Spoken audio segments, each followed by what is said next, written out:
Okay, good afternoon, everybody. I wish to call to order the special council meeting at 4 p.m. on August the 2nd, 2022.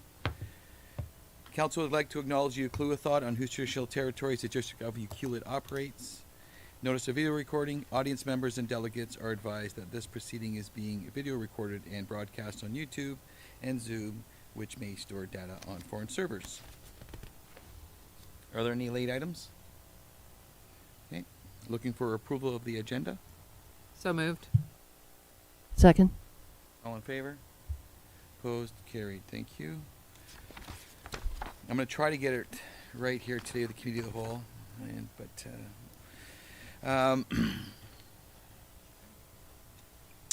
business license fee review. I don't know if I put this wrong in my book here, but I think I'm good.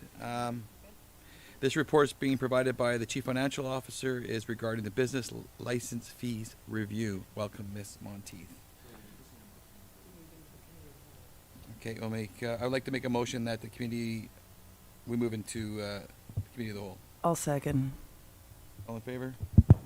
Opposed? Carried. Thank you. Good afternoon, through the mayor. So council has been patiently waiting for me to come forward with some recommended amendments to our business license fees and charges. And it's certainly on top of conversation within the budget process for the last couple of years, as well as when individual councillors come in to chat.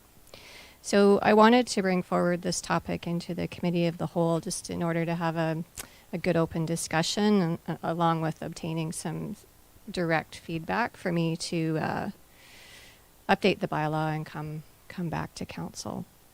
So certainly from my perspective as the Director of Finance, I tend to look at the trends and how operational costs would impact the entire municipality. So the oversight of business licensing on a yearly basis and how it impacts the municipality.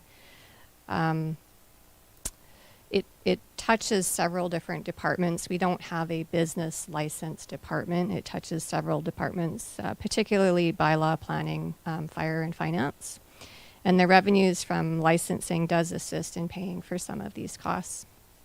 So although that we've seen an increase in license fees over the last few years, we're still only at $127,000 for 2022. So I think my goal is to probably try to say as little as possible so that we can give council the opportunity to have a discussion. I've listed out several potential options. And when we do get to number 3, I have some more details to add at that point. But perhaps I'll turn it back over to the mayor, and we can start with number 1. Okay, thank you, Ms. Monteith. And yes, we've been talking about this for a number of years, so thank you for bringing it forward to us. Councillor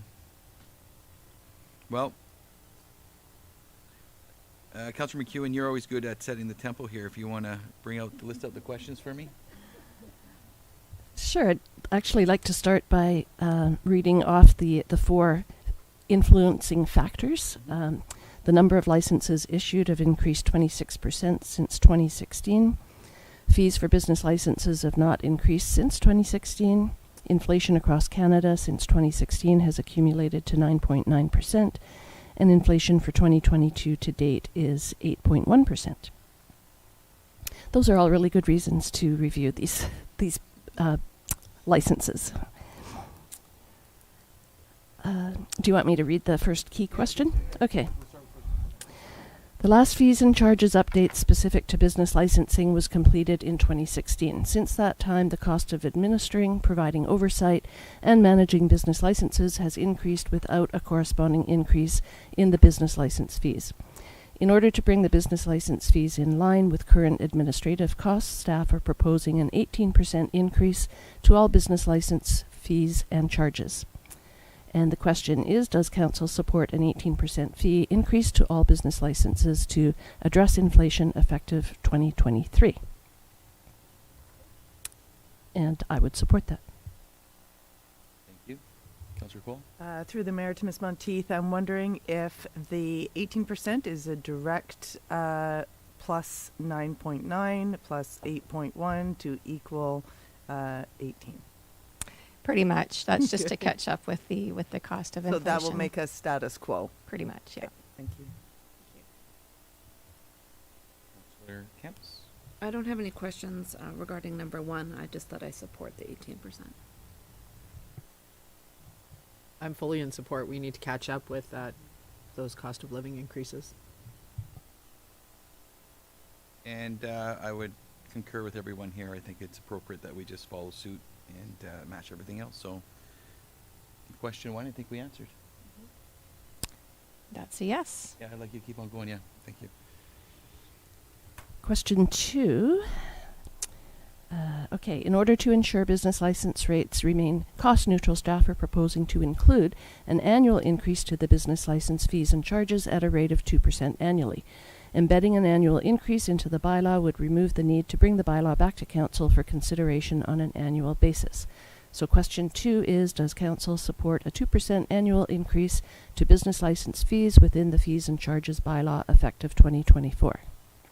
And I would support that. So my one comment would be, we're obviously in really, really strange times where we're looking at something that hasn't been done before. We had these really, really strange times for a few years, and then we had these really strange times, and then we had this, everything is heightened, and now maybe some things might start softening. And if we do this automatically, maybe it might send a message that it's going to be guaranteed too much, like it's already, maybe it, in my opinion, maybe it does need to be looked at annually because we are in strange times, and what that would mean for staff time or what that would mean for the board that's sitting here of the day. I'm not sure. This might just say, put a check mark on the next bunch of years, but do we need to lock that in now? I don't know if I feel we do. And on the other side of that, with the inflation for 2022 being over 8%, and 2% may be fine for some years back, a couple of years, but you never know how inflation's going to rise and what the cost of that would look like. So it would be kind of, I mean, I understand the 2% going forward, not coming, but I'd like it to come to council every year.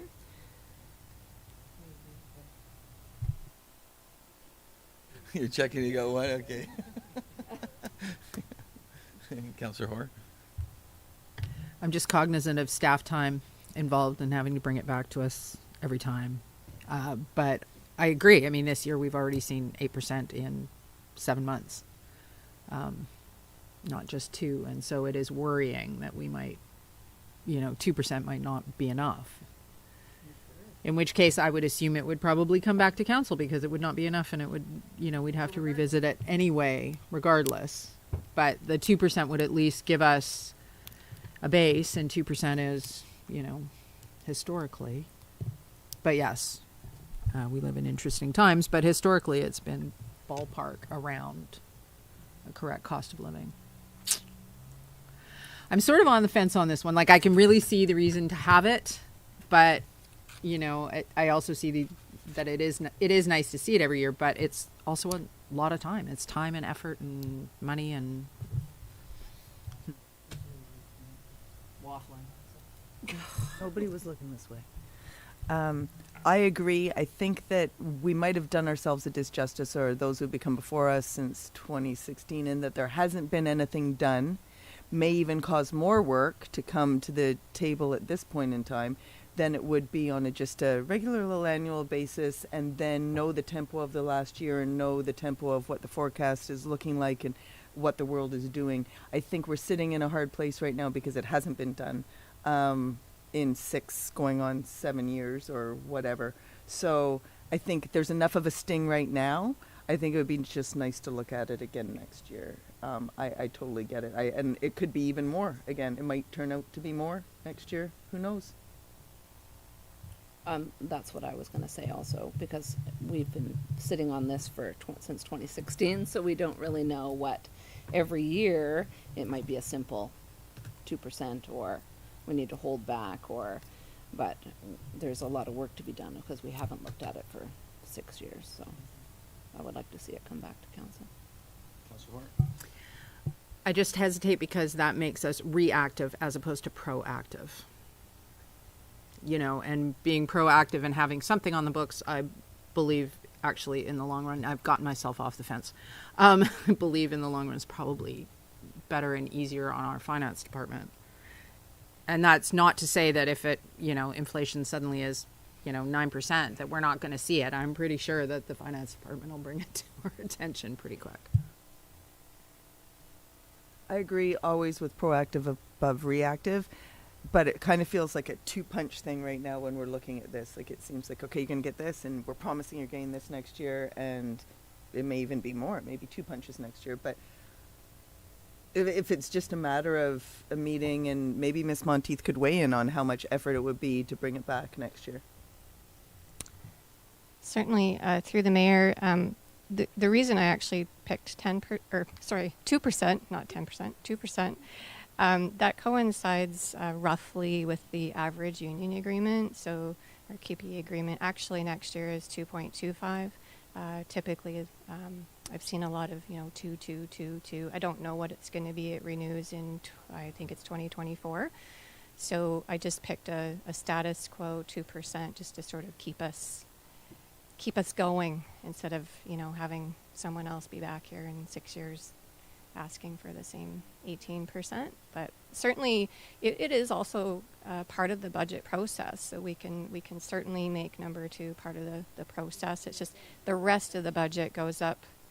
I built in 1% anyway, so it could be higher.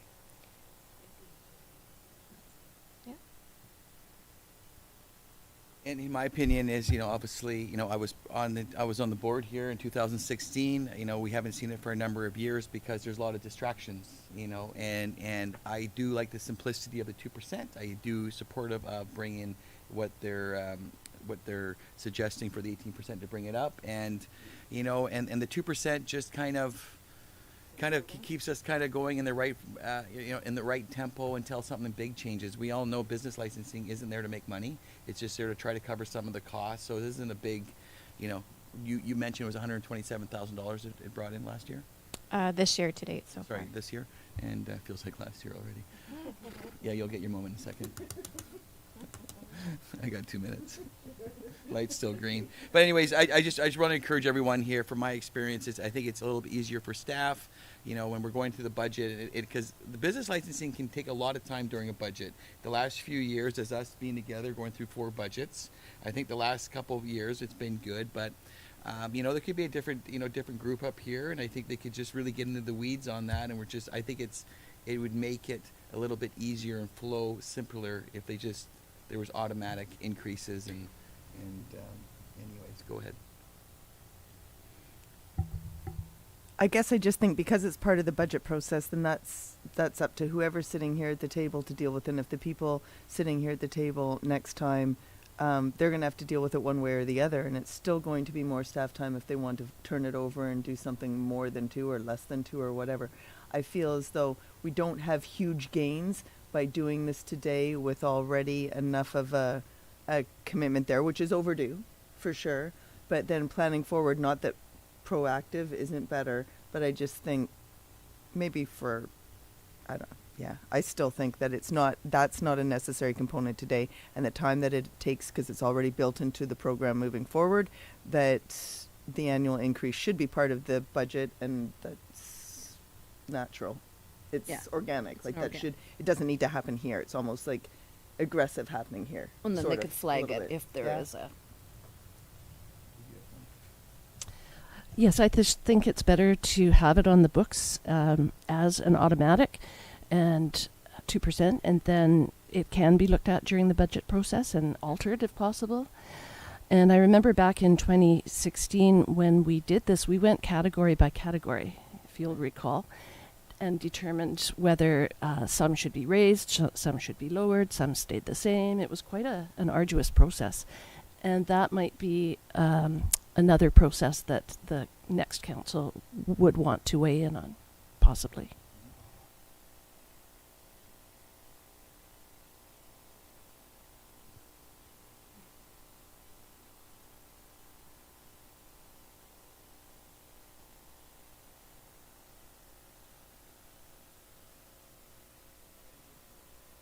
It would be looked at in the budget process.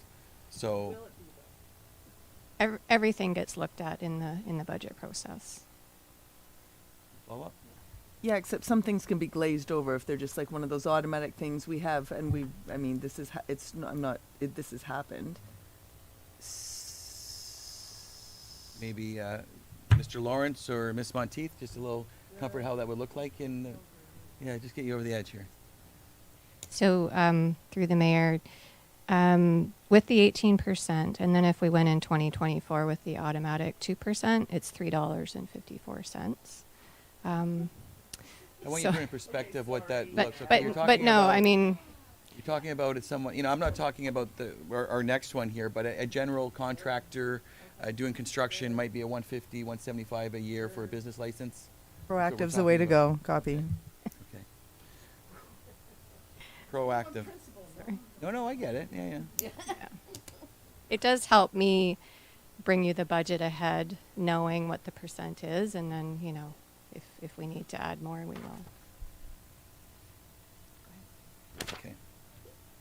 Yeah, please do. The one thing that council should keep in mind that this would be a part of the actual bylaw itself. So we would ingrain a 2% annual increase into the business licensing fee portion of the bylaw.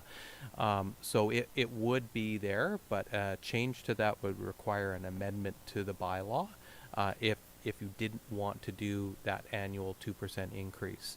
I think a lot of the points that council has discussed already, that it is very easy to push this off to the side when looking at other property tax increases and the combined effect of all of the different things during a budgetary process. And this, it tends to happen a lot in the municipal administrative budgets bylaw, is that it gets pushed off to the side because you don't want to stack it all at the same time, but building it in keeps us level, right? So we don't fall behind. So regardless of whether or not there's a 2% or whether it's 2% or 10% on CPI, if we do nothing, that means it's a loss, right? Because our expenses are guaranteed to increase every single year, regardless of CPI. Our collective agreement, the cost of doing business, the cost of operating the building, cost of supplies, they go up every single year. It never goes backwards. So by not ingraining a 2%, we have to revisit this every year to keep level with current expenses. If we're not paying for it through the business licensing fees, then we're paying for it through a different avenue. So just to keep that in mind, and again, that it would be within the bylaws what we're proposing.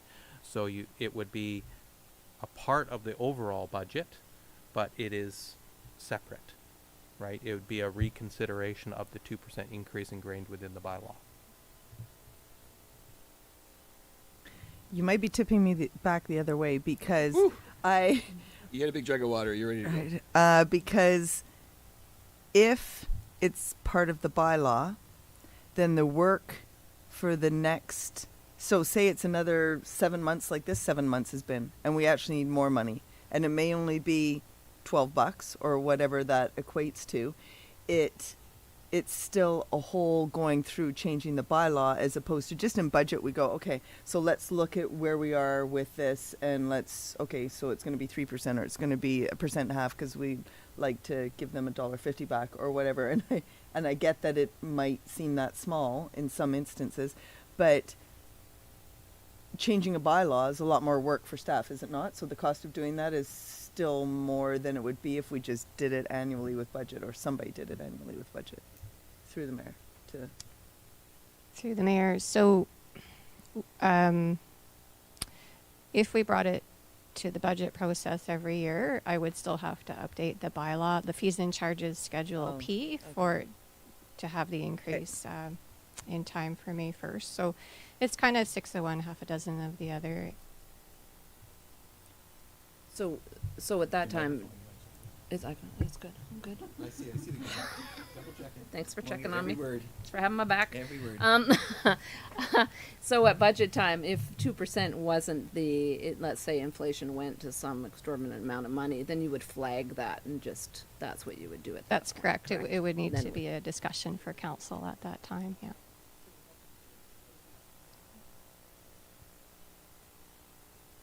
But bear in mind that things like that 2%, our staff are union and have a 2% increase. Like that 2% increase is basically going to get eaten by the increase in costs. Yes.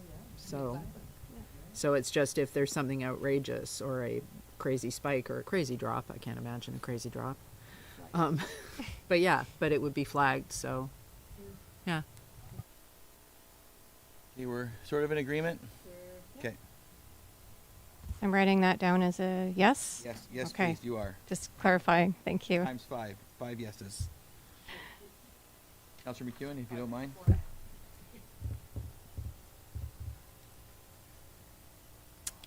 The preamble to question 3 and 4 reads like this. The cost of overseeing and monitoring non-commercial tourist accommodation has increased significantly with impacts on resources in all areas, including oversight, enforcement, and infrastructure.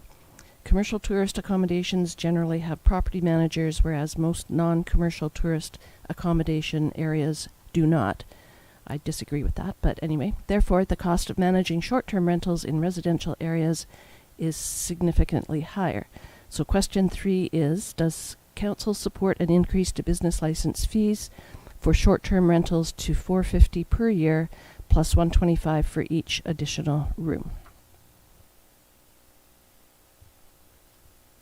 Before we get into between us, could you let us know what their current business licensing would be for a person with 2 rooms?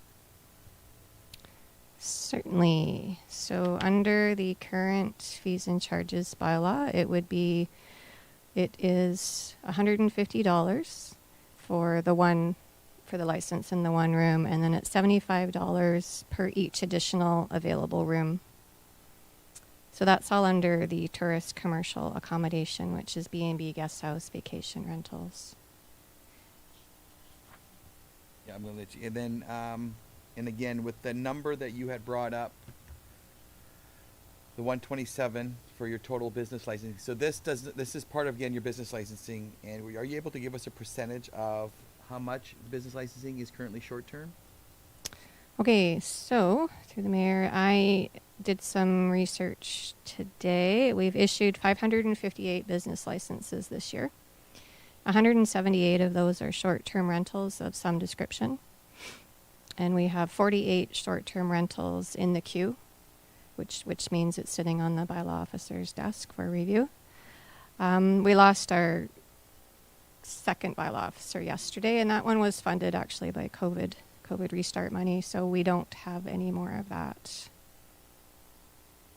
So about 33% short-term rental. Yeah. Okay, thank you for that, Councillor Cole. Yes, I don't quite know how to start the conversation, except that so when we're talking about the short-term rentals, we're talking about B&Bs and guest houses in the community that are paying residential taxes, correct? Not necessarily. I didn't split those up between, I looked at all of the short-term rentals as one. They're all paying the same fee from a business license fee perspective.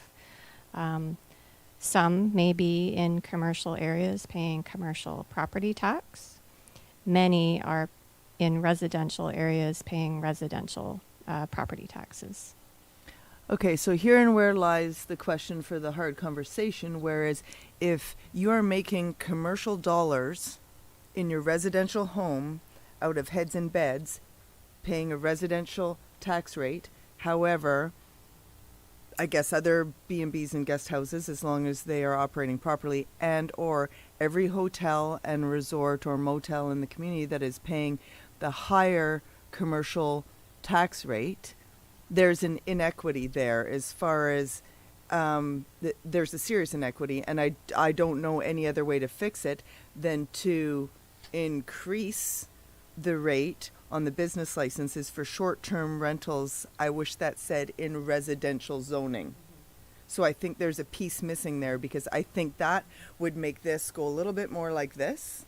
And I don't know what that looks like or how everybody else feels, or how is that possible when somebody is applying for their business license, if they're already paying commercial taxes for the head and the bed space that they're operating that business in. People operating businesses in their residence should also be taxed as commercial. So if we can't actually do that, but we could do this, then I see that as a ground leveling way to go.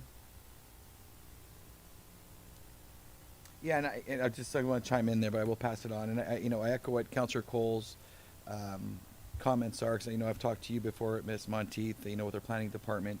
It's one of those things. I think it would be inappropriate to have the same kind of fees and structures between a motel that's paying heavier on everything as opposed to the residential, because just trying to, ensuring that the residential short-term rental is actually paying a bit more and contributing a bit more to the community. So, I echo what you're saying. Councillor McEwen? I would just like to get back to that statement that says See, most you've got it highlighted. most non yeah I do I highlighted it. Most non-commercial tourist accommodation areas do not have property managers, and I was under the impression or the understanding that that's a condition of having a short-term rental, is the owner has to be present, or someone has to live there full time to actually manage that property. Is that not correct, through the mayor to staff? I can take this one, although I'm sure Bruce would love to. So we have a couple of things going on. First is the short-term rentals. The new bylaws will require that we have somebody on site that can react or engage with a resident. But for the pure short-term rental, we're not talking about the in-house bed and breakfasts versus, we should distinguish between the bed and breakfast and the guest suite, right? So the guest suite, it can be operated by a pin in the door. Somebody comes in, they access, they have their holiday, and then they leave, and then somebody comes up and cleans the house afterwards. Compared to a B&B, the traditional B&B, or like a guest cottage where there's a guest suite that we're currently seeing, the majority don't have a manager per se being there, although there is somebody that is providing some sort of oversight, but they may or may not be there, compared to a hotel where there's a hotel manager, right? They're employed, they're there, they're looking after, they're engaging with the guests, they look after concerns on an ongoing basis, versus somebody that might have an issue and they may call a number to get somebody's support to fix the water issue, or the clogged toilet or something like that. So there is a little bit of a difference there. The new bylaws that council is considering ingrain that more heavily on, you have to be there and set parameters. I would like to note, though, that business licensing fees cannot really be used in a way to levy an alternate property tax, right? It's not permitted. It's not permitted under the taxation in that. It can be a cost recovery. So our business licensing fees are fees related to the businesses and the expense incurred by a municipality in the business licensing portion of it. So it's not unfortunately, I'd love it to be, but it can't be used as a property tax, an alternate source of revenue for property taxes to offset commercial versus non-commercial, or residential versus non-residential. That's something else entirely, and it can't be addressed through business licensing. So what we are trying to address through this is the cost of providing oversight for short-term rental accommodations. It's a lot heavier. There's fire inspections, enforcement issues, due to some, not all, but some places having a lack of presence for managing the suites, investigating ones that are hidden, bylaw enforcement for noise, etc., etc. So all of those are relevant cost recovery, and this helps us in a small way of you know, paying for bylaw enforcement, paying for the administrative oversight, doing fire inspections, doing the life safety aspects of it. So there's two different things here. One is property taxes, which is a separate item. I have more to say. So are there not fines for for properties that do not conform? Because wouldn't those fines offset some of those costs of the bylaw and inspections through the mayor to staff? Yes. But you still have to fine them, and you know, it still costs a lot more to fine them than the recovery of the fine to get them compliant. So the fines currently for the municipality are designed to gain compliance, not to penalize. So kinda, but no, it doesn't recover all the costs. So, oh, you want me to read? Comments regarding the one thing, I'll give it to you. It's interesting, your comments regarding the business licensing, because, you know, for some of us, for multiple long years, we've been going to BC assessment, and, you know, we're going, how do we even the playing field? And even the playing field, for me, I've always been informed, and maybe I got it wrong, you can please chime in on this, it's was through business licensing. And, you know, trying to even the playing field between the residential nightly rental and that hotel or guest house that's paying more. So, you know, I'm a little bit surprised that that we wouldn't be permitted to, you know, raise the rates or whatever that fee for charges on that residential, because from my understanding, the province continues to tell us every year we meet with them, yeah, you guys, it's in your wheelhouse, it's your town, and to go through business licensing, and, you know, I'm hearing a little bit different there. We can increase. Oh, sorry. Go ahead, Donna. It's okay. It's okay. Thank you.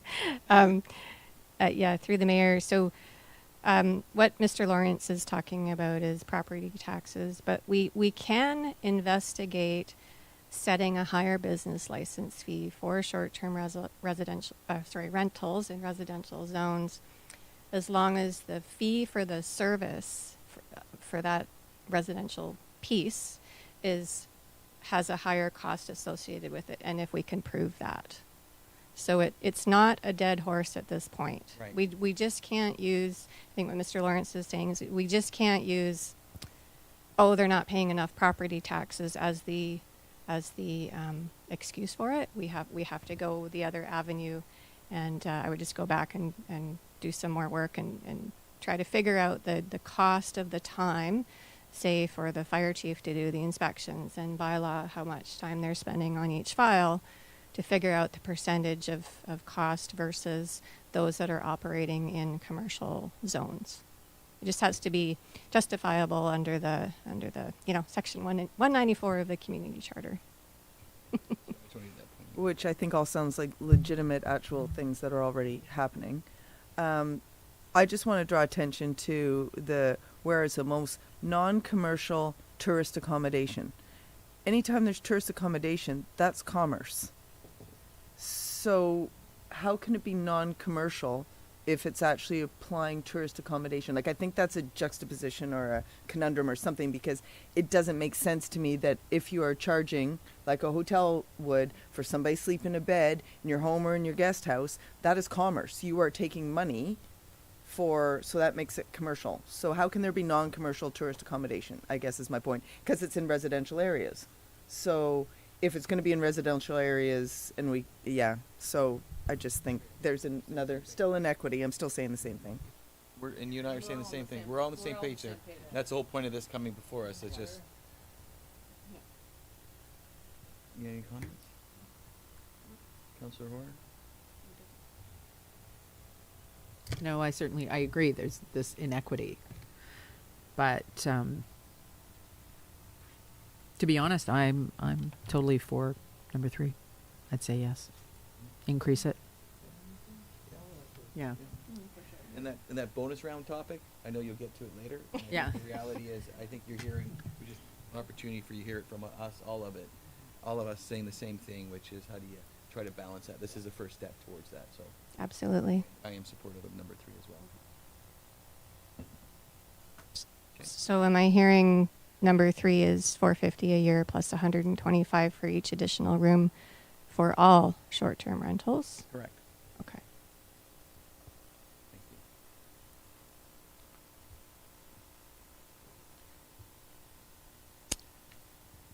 Number 4, if council supports an increase to the business license fees for short-term rentals, does council wish to implement the fee adjustment all at once or gradually over a period of 2 years?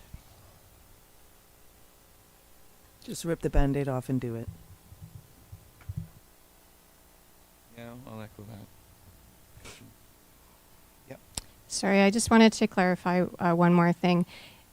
Because you're choosing for the short-term rentals to increase to $450 a year, that those number 1 and 2 wouldn't, or sorry, number 1 would not apply to short-term rentals. We wouldn't do the 18. Yeah. Okay. Thank you. That'd be a little greedy. Yeah. Yeah, and the goal is just to have this ready for your business license, which are due, is it May 1st? May 1st. Yeah. Thanks for making that clarity, though. So yeah, we're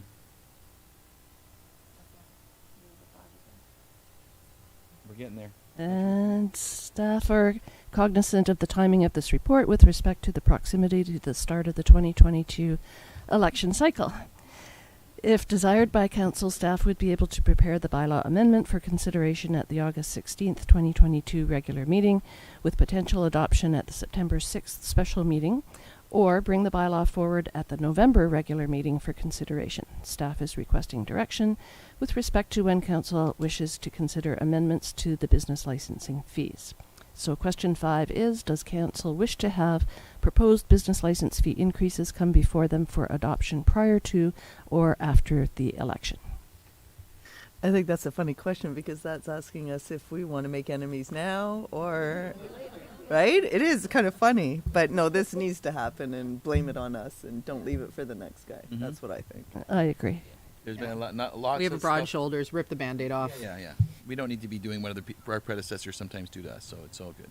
So yes, so So pre-election. before. Okay. Wow. Thank you very much. That was great discussion. Thank you. Thank you for that. Okay, now this is where I mess up. Now I gotta- yeah. We have to, yeah. Do we need to rise and report?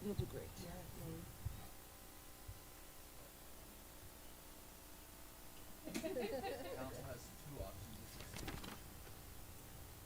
Either you without reporting, directly into the next item, or you would make a motion to rise and report. In this case, since there was no resolution that was adopted by that meeting here, there is nothing to report specifically. It felt like we were making decisions, but okay then. So we have nothing to rise and report. Is that correct, Mr.? Yep. So I would like to make a motion that the committee of the whole rise without reporting. I'll second the motion. Any further discussion? All in favor? Opposed? Carried.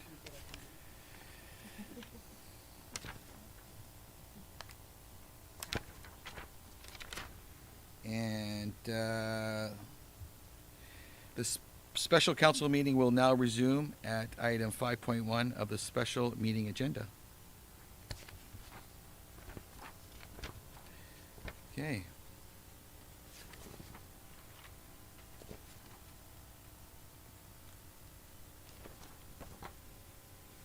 Okay, there are two bylaws. I'm getting there. This report is prepared by the Director of Community Planning, is regarding bed and breakfasts and accessory dwelling units, amendments to the Ucluelet zoning bylaw and business regulation and licensing bylaw. Welcome, Mr. Gregg. Thank you. Through the mayor, the report that's on your agenda, it sort of covers a few things. What we heard at the committee of the whole meeting, and some changes that have been drafted to Bylaw 1310, which would amend the zoning bylaw. Also changes to the business license regulations in the draft Bylaw 1313. We touch a little bit on some of the implications for growth. A couple of housekeeping items which we've come across, as well as I'll talk briefly about next steps. Joey, I think I need you to allow me to share my screen.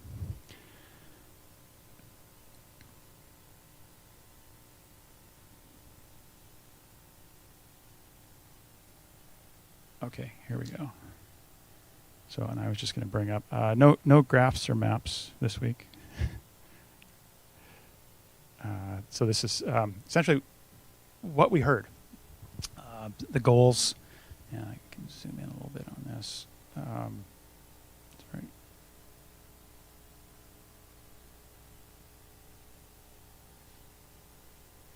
There we go. So first of all, we heard that really was differentiating, I think, between that traditional bed and breakfast and what we were characterizing as the guest suites, being two different uses that currently our bylaw sort of leaves the door open to both of those under the banner of the bed and breakfast. So so what we heard was preserving traditional bed and breakfast use in residential areas was desired, and considering some ways to control or contain the guest suite type uses that are happening in those residential areas. Also to balance residential and tourist commercial accommodation, to prioritize residential uses and maintain that kind of low growth pattern that is outlined in our OCP, to address the loss of existing long-term rental suites, to add the accessory dwelling units, and I've lost my floating cursor here. Bear with me. There we go. There I am. Add ADUs, or accessory dwelling units. Limit the impact on the public streetscape. There was some discussion of how parking can be affected by the 7 cars lined up on the street, backing into the road right of way. And also touch on a method of notifying neighbors or making them aware of when a new operation or any operation has been licensed. So we took that. Maybe I should just pause, and because that was really what we'd heard in the committee of the whole meeting. I think that sort of captures the major direction. And I'll see if there's any questions or comments, but before I overview what we've done with some amendments in the zoning bylaw. No, I think you captured it perfectly. Okay, thank you. So I'll go on. So Bylaw 1310, which would amend the zoning bylaw, we have on your agenda is an updated version of that. So it would need, reading as amended, effectively. And there's one that highlights all of the changes, the track changes, which makes it very difficult to read, but all the details are there. So it would do these 7 things. It would add a new definition of what constitutes a principal residence. It would update the definition of accessory residential dwelling unit. It would replace the regulations for bed and breakfast uses. So that would clarify that bed and breakfast must be located in that principal residence of the B&B operator. It would clarify that a B&B is a maximum of 3 bedrooms and a maximum of 2 guests per room. Limit the area devoted to the bed and breakfast to 35% of the home so that it is a secondary use, truly. We would remove the ability for bed and breakfast rooms to have a kitchenette. It would require that a bed and breakfast must not displace a secondary suite. So really this is all capturing part of what was, trying to get at that traditional bed and breakfast. There's the bed, there's the breakfast, as opposed to what's more akin to a hotel suite attached to a house. The zoning changes also would allow accessory dwelling unit. So that one of the things that we heard was limiting where it could be located was not a concern so much. So it could be built in the front, rear, or side yards on a property containing single-family dwellings. So where previously it had to be behind the main house, this would sort of give more flexibility. The bylaw would allow that an accessory dwelling unit could coexist on a property with a secondary suite or a B&B, so that it's not a one or the other choice. Also that a secondary suite could coexist on a property with an ADU or a B&B, so that really it's the long-term rentals don't need to be displaced or removed if a bed and breakfast mortgage helper is starting up. And to get to the streetscape part, add a maximum width for new driveways connecting to the public road right-of-way to maintain those potential areas for uninterrupted public boulevards and on-street parking. So that what is in your package is an updated version of Bylaw 1310 to incorporate all of those changes. And then there were some components that didn't fit entirely within the zoning, but also get more into the operation. So there's a bylaw that's attached, which is Bylaw 1313, that would amend the business regulation and licensing bylaw. So that would add that new definition to clarify what's the principal residence, and that would mirror what would now be in the zoning if these changes are adopted, so that we're using the same terms for the same use. It would replace the definition of bed and breakfast to align with what is in the zoning bylaw, because right now they're slightly different, and let's make sure there's no confusion. Add a new section specifying some regulations for bed and breakfast uses. So that would basically, then here's sort of one of the key changes. It would require that a bed and breakfast operate in the principal residence of the business owner and the business license holder. And I'll just pause there. Currently, it allows, or the regulations say that the permanent present resident must be there, but there can be this difference between who is the property owner, the business owner, and that's the piece where a number of businesses we've found are somewhat gaming the system of having a tenant who appears to be the figurehead manager of a B&B. This would require that they prove, to get their business license, that the person holding the business license, it's their principal residence. It would also, so other changes in the regulations, advertising a B&B would be considered a business activity. That is an excellent tool for the enforcement and monitoring side of things, where currently if you have to prove occupancy of a B&B to prove that it's a business activity, other communities have defined it as the advertising itself. Basically, you need your business license before you put it up on Airbnb. That makes it much more efficient for us to monitor and enforce. Require some contact information with the business licensing process. To who's the outwardly facing public contact for the business, so if there's any issues or concerns or questions, we have that on record. And they're essentially having to provide that information. And require that a B&B operator include in their online listings the business license, the number of parking spaces, and a statement that it's the maximum number of vehicles that the guests are permitted to bring, and the maximum permitted occupancy. So all of that is clear, open, out in the public, so that, again, it's something that can be monitored, so that the operation that is licensed, say, for 4 occupants doesn't have 12 showing up weekend after weekend and kind of overwhelming the neighborhood.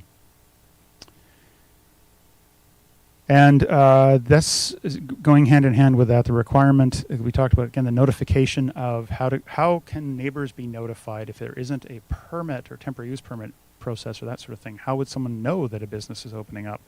And so this regulation would require that a business just would have to display a sign complying with a standard that we would set and bring to council, to have a small sign on the exterior of the property, so near the address sign, say, noting the business license number, the maximum occupancy, number of guest vehicles, and the business operator's contact information, so that it would be, Euclid B&B number 1234, occupancy 2 people, 1 car, here's a contact number, that would be something that neighbors would see. And so could be a first point of contact if there were an issue, but would also be a way of just making it transparent of where they are actually licensed to operate. And there's a misnomer here. The guest register is not in the bylaw. That we had some discussion around that and tweaked it. It really is about the online booking records. The guest register is a bit of an anachronism, I think. Some communities have put that in a requirement that they maintain, that a B&B maintains a guest register the way hotels or motels used to in back in the day. That really, though, it's the requirement that, so they wouldn't have to keep a guest register, but they would need to, if you look at the bylaw, if, we're, for bylaw enforcement or investigation, if we're asking for their online booking records, they can provide that. And certainly all the online platforms have that information, but this would make it, I guess, explicit that we could ask for it with notice.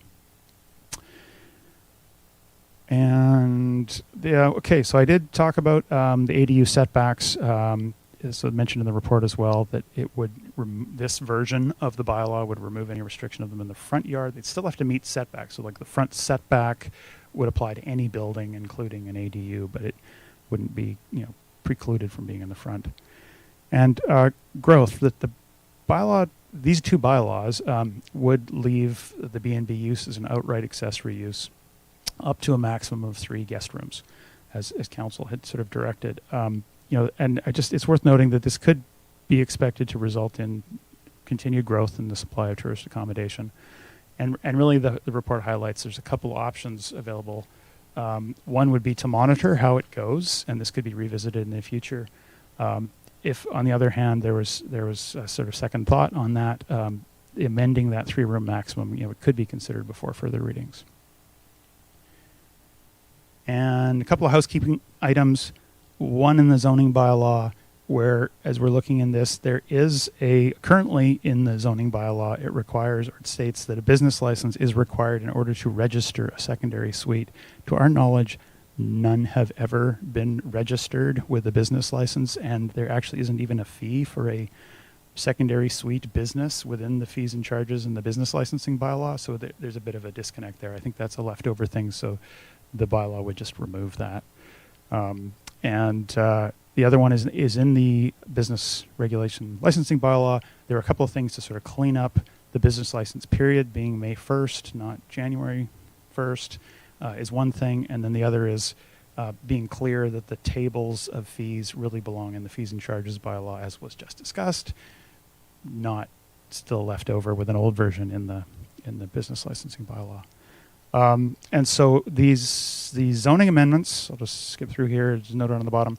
The zoning amendments have had second reading, have gone to a public hearing. Changes now would require, in the motions you can see, rescinding second reading, and then giving it second reading as amended. If there's any changes to the bylaw council wishes to see, now would be the time to do it. To give it second reading as amended, it would then need to be referred to another public hearing.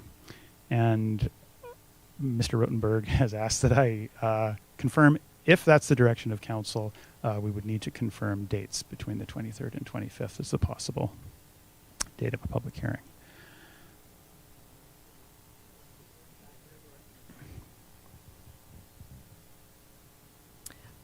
Okay, so through the mayor to Mr. Gregg, quite a few things, or to people sitting at this table, my fellow cohort of board members. There is a part in here, and I've stayed in my share of bed and breakfasts in my day, and I appreciate that they are supposed to be a bed and a breakfast. And I've heard things where people are like, well, why would we do breakfast? Well, because it's a bed and a breakfast, and that's the deal. So I understand the no need for a microwave. However, if you stood in line for a long time, got your meal, and you went back to your B&B, and you have some cold spaghetti, and you're watching a movie because you have a TV at the end of your bed because you're allowed to have that. You're watching a movie and you decide you don't have any microwave popcorn because you didn't bring any, but you could heat up your spaghetti.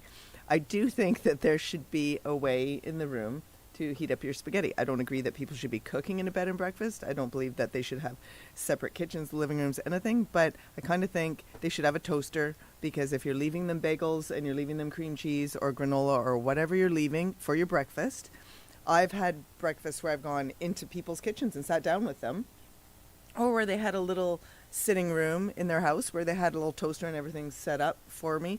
Or I've been in where I had my own room and there was a little table outside the door in the morning. I open the door and there's this little basket. I bring it in. I can toast my own bagel. In the little fridge, there's a little bit of cream cheese, blah, blah, blah. So I think there needs to still be a microwave for that spaghetti at midnight, if that makes sense. You had spaghetti at midnight? Perfect. So I would like it if we considered that and made that an amendment. I would also... so people saying they didn't know why breakfast, and everything else to me was very reasonable and how it should be. And I think if I could say out loud, and you could correct me, Mr. Gregg, if I'm wrong, but you're coming into somebody's home and you have your little bedroom, probably has a little bathroom, you have your little basket that comes to your door in the morning with your breakfast. But you could also have sliding glass doors to the backyard where there's a table and chairs and you can sit out in the sun at the end of the day. It's not that it's just this one in, one out. You can have access to a yard as not the main entrance. Through the mayor. It's a good question, and it's one we really wrestled with the details on, because having that sort of secondary sliding glass door exit is not a bad thing. It's when it becomes so the language is to say, with other elements that are consistent with a traditional bed and breakfast. 8. So this is on page 13 of the agenda, under section 404.1, subsection 8. A bed and breakfast use must be accessed from the main entry of the home in which it operates and cannot operate remotely utilizing coded entry locks and or key lock boxes. I think the whole combination of that is it's intended to be a home, and this is a secondary use within the home. If there's a extra set of doors or off of the room, I think that's fine. The intent is not to have that be with the lockbox and the keypad entry. That's this separate element that really is completely detached from the operator owner, who is supposedly the host and hosting somebody in a room in their house. So that's the intent of it, is that that clause doesn't say you can't have other doors in your house. It's saying it should not be this sort of key lock box separate entry, and that the main entrance really is where people would come and go and be greeted by the host. And thank you, Mr. Gregg. And through the mayor, just one more thing is I also has been brought up a few times to me in that just because you have a B&B in your home doesn't mean that human has access to all of your house at all of the time. You most certainly can have private locked spaces of your house that those guests do not stay. They may come in through your foyer and they have their room and their washroom and their microwave and their patio chairs, and it doesn't mean that you can't secure your family behind a locked door. Just saying it out loud, because I quite enjoy B&Bs. They're a lovely experience. Never had a bad experience. Okay, that's it. Thank you. All really good points. Councillor McEwen, do you have any? I'm all about the microwave popcorn at midnight. Just saying, as long as you've got tahini for it. But I pack my own. But I have to say that I'm still stuck on this max 3 rooms. I still see that as creating such a business opportunity, and the reason why people are speculating why we have numbered companies buying properties in Ucluelet. And I really would like to see that lowered. Even just lowered to 2 would make a difference. That would affect no existing B&Bs. It would only be for new ones. And I just think that if we want to get to that lowish growth scenario, I mean, I'm okay with 1. Let's go down to 1. I had a conversation with Sean, and I'm like, so if you rented all the rooms in your place, he's like, so if I wanted to rent Ryan's room, if Ryan ever moves out, if I wanted to rent Ryan's room, I'd be able to go and get my business license, and that would be fine. He's like, but if I wanted to rent Zach's old room or the spare room in the basement, he's like, then I would have to go and ask for it. And he's like, I'm okay with that, provided that you make it so that it's not, as I said before, 20 hoops to up your number. But I really think we need to drop it. We need to make it just a little bit of a stumbling block. Can I just add to what Jennifer Hoare said, Councillor Hoare said, when you look at what you're allowed for floor area ratio, and you look at 35% of the habitable area being allocated to the gross floor area devoted to the bed and breakfast, that means that you're living in a house with a whole, but nobody, well, that doesn't mean we should take it away. I'm just saying I think you're going to see very few people wanting to fill up 35% of their home with 3 bedrooms set aside from the rest of their living area on a regular house on a regular lot.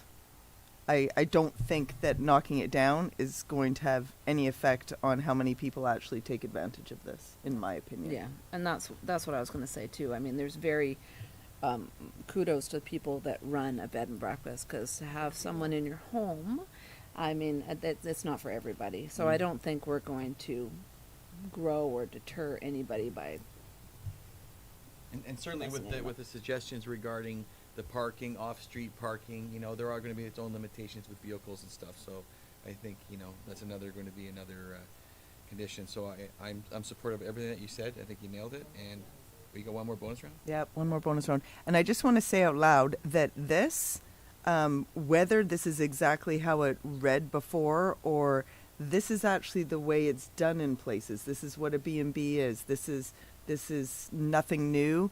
This is not designed for here to actually solve anything. This is just putting in perspective of what a B&B is and what we've been able to do in the past. And people have pushed the envelope on it, and Absolutely. That's why we're here. maybe some of the wording in the past has allowed things to be done differently.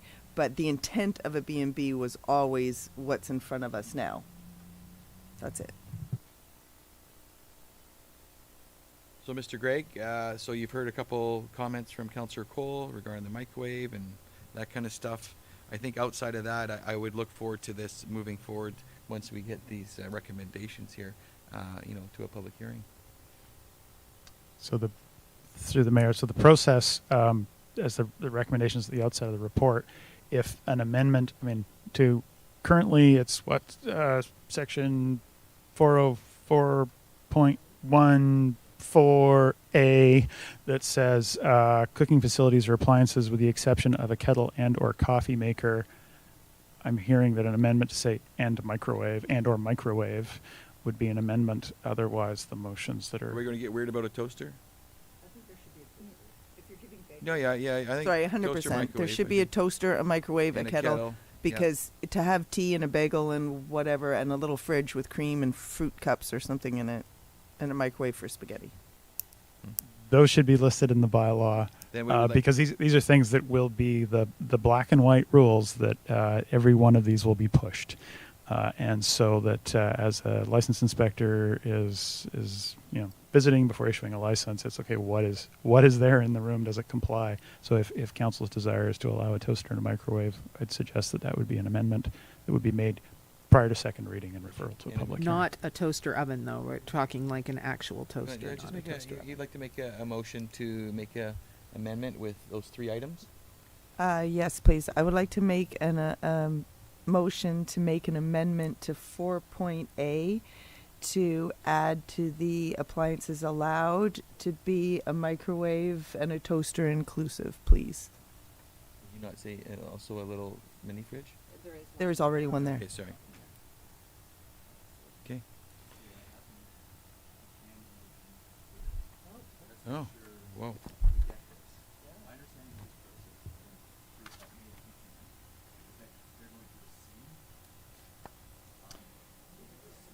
Rescind second reading because the bylaw had received second reading in its previous form.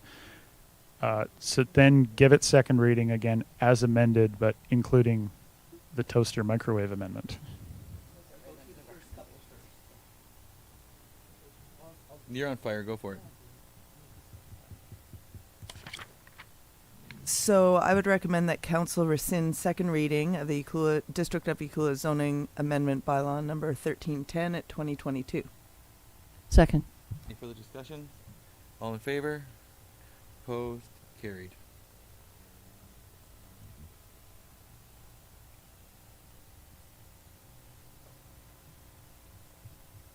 There you go. So I'm going to read that instead of 2, right? And I recommend that section 1.c.3 council zoning bylaw amendment number 1310 2022 is presented in report number 22-110 be amended to allow a microwave and a toaster under 404.14A. Second. Further discussion? All in favor? Opposed? Carried. Thank you.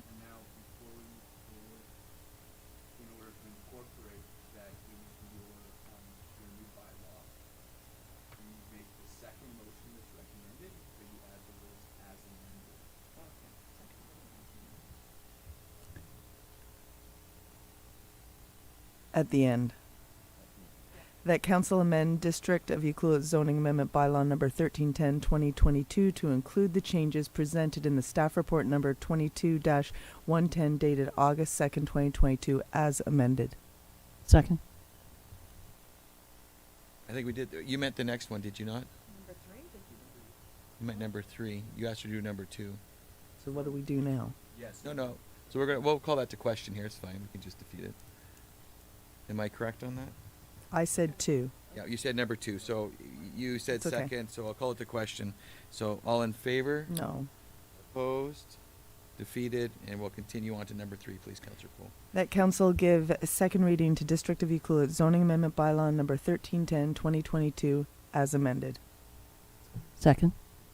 Any further discussion? All in favor? Opposed? Carried. Thank you. Keep going, if you don't mind. Yep. That council refer District of Euclid zoning amendment bylaw number 1310, 2022 to a public hearing. Second. Any further discussion? All in favor? Opposed? Carried. And that council give first, second, and third reading to Euclid business regulation and licensing bylaw amendment bylaw number 1313, 2022. Second. Any further discussion? All in favor? Opposed? Carried. And that council direct staff to publish notice of the district on the district website and in 2 issues of the Westerly News of the proposed Euclid business regulation and licensing bylaw amendment number 1313, 2022 to provide an opportunity for the public to make written representation or verbal comments to council prior to adoption of the bylaw. Second. Any further discussion? All in favor? Opposed? Carried. Okay, great. We'll look forward to that public hearing. It should be good. Mr. Gregg, Through the mayor, what did we miss? public hearing on the 23rd or the 25th. I think Mr. Rotenberg needs some direction so we can provide the notice. Oh, I said either. Either one is a thing for me, so either. Oh, don't we already have a thing on the 23rd? And if so, can we Stand do by. both? Oh, okay. you gave us the dates of what? 23rd or the 25th? Tuesday or Thursday? I can't do the 25th. 23rd it is then. Maybe that's why we wrote it down. Thank you. Thank you for that. Okay, we're moving and we're done with that report. We're good. Bylaw number 2, Municipal and Regional District Tax Bylaw number 1315, 2022, a bylaw to request an increase to the municipal and regional district tax rate from 2 to 3% under the provisions of the Provincial Sales Tax Act. This report is prepared by our CAO and is regarding the Municipal and Regional Tax Bylaw number 1315. Welcome, Mr. Lawrence. Thank you, Mr. Mayor. So, as stated by the mayor, this is a bylaw to allow for the increase from 2% to 3% under the MRDT program to allow Tourism Euclid as a designated recipient of those funds to apply to increase the from 2% to 3%. The council must adopt a bylaw that would permit that collection. So this allows Tourism Euclid to apply for the increase through the province. If council has any questions, be happy to answer them. I have a question before I get fired up about anything. What kind of dollar sign does 1% look like for a room or a hotel or a, what kind of dollar sign is that? If I may, so if you had $100, it would be $1. Thank you. So we're talking about on a $500 room night, we're talking about $5. That is correct. Just making the math simple for everybody out there who's waiting Yeah, on the but edge of their seats for the answer to that question. The math of what that does for our community there and towards the initiative of the affordable housing, it's really it's remarkable. So it's wonderful. I think it's great. Okay, there is a recommendation. I got it. I will recommend that council give first, second, and third reading to District of Euclid Municipal and Regional District Tax Bylaw number 1315, 2022. Second. Any further discussion? All in favor? Opposed? Carried. Thanks, Denise. And boom, moving along. We are adjourned at 5:10.